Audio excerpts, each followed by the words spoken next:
I'm Eric White. I'm here with Shane Brown. So we are the NJHFA, and we're here to talk about Fallhoffer, which is our tournament on Sunday, January 21st. Now, Fallhoffer is normally going to be during the fall, but this first test case scenario is going to be in the winter. So, firstly, what we want you to know is that Fallhoffer is a steel longsword team tournament.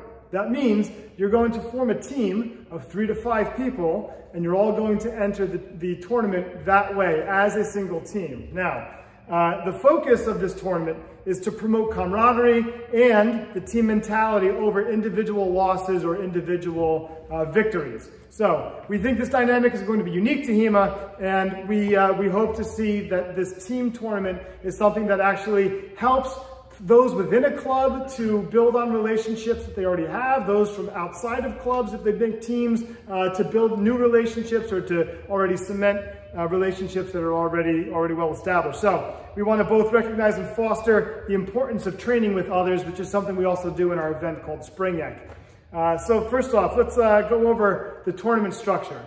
This tournament is going to consist firstly of 2 rounds of pools, and those pools are going to be 4 to 6 people. We'll see how many people join the tournament to figure out the number of people in the pools. But you will not be fighting another member of your team in your pool. We're gonna split the teams apart. So the matches are individual, and in those pools, you will earn team points, and we'll have more about the scoring for team points a little later on. So after those 2 rounds of pools, we're then going to have a final round, which is a double elimination tournament bracket, which we're calling the champions round or the champions bracket. And in this bracket, a team can select one person to represent them throughout the bracket, or the team can decide how many people on the team they want to actually enter in to the double elimination tournament bracket. So they can decide whether, okay, we want this one person to start the first round, and if we make it past that, we want this second person to do the second round. The team can decide that, or again, simply have one person represent them as the champion to go all the way through. And again, in that round, in the champions round, the goal is still to earn team points. This is all about earning points for your team, not about accumulating wins individually. So we're going to now move on to the details on the individual matches. So it is a team tournament, however, you are still fencing one person versus another person, right? This isn't a team melee. So when you actually get to your match in a pool, you'll enter the ring with the first person you're assigned to fence. There are 3 minutes on the clock that continue running. So either when the 3 minutes are up or when the maximum number of points has been achieved, which is 15, we'll go over scoring a little later, that ends the round. And then you step out and the next person goes in. Another kind of more unique element to Fallhoffer is the matches are self-judged. So there are not 4 judges standing around calling the shots. There is a ring boss. That person's job is just to make sure that the matches are continuing to move and to translate what the fighters tell them happened to the scoring table. So when you go into the ring, if you're a fencer Fallhoffer, you fence your opponent. One of you lands a strike on the other one. You call your hits. You then tell the ring boss what happened and it's scored appropriately. So the protocol here, pulling from some of our free play etiquette, you enter the ring, you greet the fencer. To begin an exchange, you're gonna salute one another just as a visual indicator. Hey, we're now fencing. You have your exchange. Now say Eric and I are fencing and I land a strike to Eric's head. Eric says hit or stop or make some kind of indicator that he's been hit. We stop. He says, hey, you hit me in the head. We agree that that's what happened. We then tell the ring boss, hey, Shane struck Eric in the head. We then step back. We salute, we do the next exchange, right? Just to make things very clear, most people are probably very comfortable with this etiquette, but since the fighters are dictating what's happening, it just needs to be clear that they're on the same page, that they're in agreement, and then that is translated to the scoring table. Now, the scoring, there are 3 primary targets. There is the head, the body, and the limbs. There aren't secondary targets, so I don't know why I said it that way, but we'll leave that the way it is. A strike to the head is worth 5 points, a strike to the torso is worth 3 points, and a strike to the limb is worth 1 point. And again, any of those strikes end the exchange, you step back, you salute, and you begin again.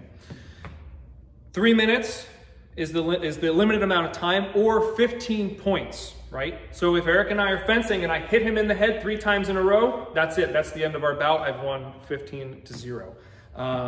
Other than that, it's just, you know, strategizing how you want to try and achieve the points. If you're ahead, you know, you can strike for the limbs, whatever it is. That's up to the fencers to dictate. So the one additional way to score points is through a victory through ring-in, right? So this could be a loaded throw. This could be an arm lock. We have 5 recognized ways of winning an exchange here in the NJHFA. So you can have a cut or a thrust, right, to a valid target. So in this case, it's the head, the torso, the limbs. That's one way. Another way is to control your opponent's weapon and threaten a strike. So if I can wrap his weapon and threaten a pommel strike, right, I'm essentially achieving a strike to the head there. I can load a throw, right? So, you know, we're not going to be completing our throws because our venue's going to have hard floors. So let's not break each other because fencing partners are expensive and we all want you to come back. However, that would be a ring and win, which is 3 points. If I can achieve an arm lock, right, and hold it, please don't break each other's arms, that's going to be 3 points. And the 5th one was Uberlaufen. Uberlaufen, oh, right. So, Uberlaufen, overrunning in English. So this is a technique and a skill that's coming from our fencing sources where there needs to be an acknowledgement of varying degrees of threats, right? So we see in our fencing manuals, they are wearing doublets, they're wearing gambesons. We're not going to get too down this rabbit hole in this video, but an understanding that if I am striking Eric to the head and he's giving me an Unterhau to the body, this is not a double. This is Uberlaufen. I have won, right? I have threatened his unprotected target to his head. He is cut to my doublet, right? If he can land a cut to my body, right, and cover an answer, and there's no answering strike, that's fine. However, if I can threaten his head and he throws a cut to my body or to my limbs, that's Uberlaufen. That is a win for me. That is not a double, okay?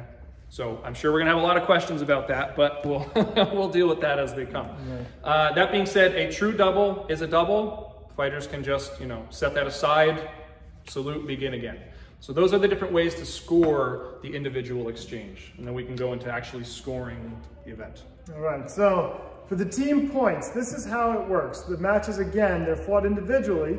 And if you win the match, what matters is how you win the match. The how is important. I took the inspiration for this right from high school wrestling. So if you know how high school wrestling is scored, this is going to sound rather familiar. So first off, if you earn a shutout, which means you win 15-0, you earn 6 points for your team. Next, another way to earn points for your team is through a major decision. The major decision is if you win by 10 or more points up to the shutout. The shutout is 15-0, but if you win 10 to 14 points above your opponent, that's a 5-point accumulation for your team. That's 5 points for your team. Next, there's a regular decision. The regular decision is if you win by 4 to 9 points, that'll earn you 3 points for your team. 3 points for a regular decision. And then lastly, there's a minor decision. That's if you win the match by 1 to 3 points, and that minor decision is worth 2 points for your team. So a shutout is 6 points for the team, major decision is 5, regular decision is 3 points,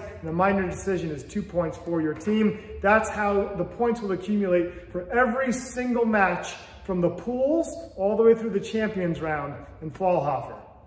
Now, obviously this is a tournament, so there's going to be prizes.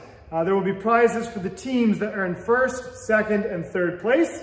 We're also looking at potentially doing prizes for someone who might be voted on site in the moment as most artistic fencer, those types of categories. We're playing around with that idea for a little bit. And I want to point out also that even though this is a team tournament, every person on the team has to register individually, and there's a place on the Google form there for you to write in your other team members. So that way it's very clearly communicated who's on the team. And so, lastly, we hope to see you there. We're really excited about this. The team tournament idea seems rather unique in HEMA, and we're happy to give this a try and see it work. So get your buddies and your training partners together and sign them up. And really, that's a big motivation for us to do this, is get people here who don't normally go to these events, don't normally do tournaments, right? Because now you can add them to your team and add a little more incentive for them to come. So we hope to see all of you there.